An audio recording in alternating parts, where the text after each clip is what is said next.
Ce sujet du pouvoir d'achat, c'est évidemment un sujet que les politiques surveillent comme l'huile sur le feu parce que c'est le sujet le plus sensible. Et vous allez voir avec quelle marge, grâce au résultat de ce sondage Elab pour BFM TV, un sondage dont vous nous dévoilez les résultats, Fanny. Et quand on voit les grandes colonnes à côté de vous, c'est sûr qu'il y en a une qui dépasse de loin toutes les autres, hein. En effet, les Français, dans ce sondage, eh bien, ils appellent les pouvoirs publics en priorité à agir sur leur pouvoir d'achat. Vous voyez, plus d'un Français sur deux qui a été interrogé demande eh bien, que le président, le gouvernement, prenne des mesures sur ceci. 51%, c'est bien loin devant la santé, devant la dette publique. On est à peu près à un tiers des Français sondés. C'est encore plus loin devant la sécurité, l'immigration et même les retraites. On pense que c'est important, mais vous voyez la différence tout de même avec le pouvoir d'achat. Autre enseignement également, eh bien, c'est que de plus en plus, les fins de mois sont difficiles pour les Français et ils se serrent la ceinture.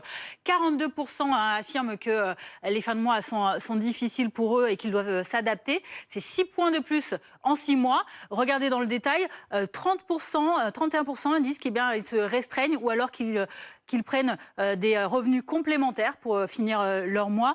11% par ailleurs déclarent qu'ils ont recours à des réserves financières ou alors encore à des emprunts. Et pour aller plus loin là-dessus, quelles sont les solutions privilégiées par les Français pour s'en tirer dans ces circonstances? Tous les systèmes D possibles, notamment rogner sur le futile peut-être et pour se concentrer sur l'essentiel, l'alimentation, les soins, les transports. Par exemple, les Français se restreignent sur leurs loisirs. 49% des interrogés déclarent qu'ils vont rogner sur leurs vacances, sur leurs week-ends et 45% sur leurs sorties. Voilà. Un autre enseignement également, c'est que les Français continuent d'avoir ce réflexe de traquer les prix les plus bas, même si on le disait, l'inflation est beaucoup moins importante que par exemple début 2023. L'INSEE a annoncé aujourd'hui 0,9% de hausse pour le mois de novembre sur un an, contre 6,3% en 2023. Eh bien, malgré tout, on a gardé ces réflexes. Vous le voyez, plus d'un Français sur 5 qui est interrogé va prendre les prix les plus bas pour les vêtements et les chaussures, pour les loisirs, les vacances ou encore pour les équipements de la maison.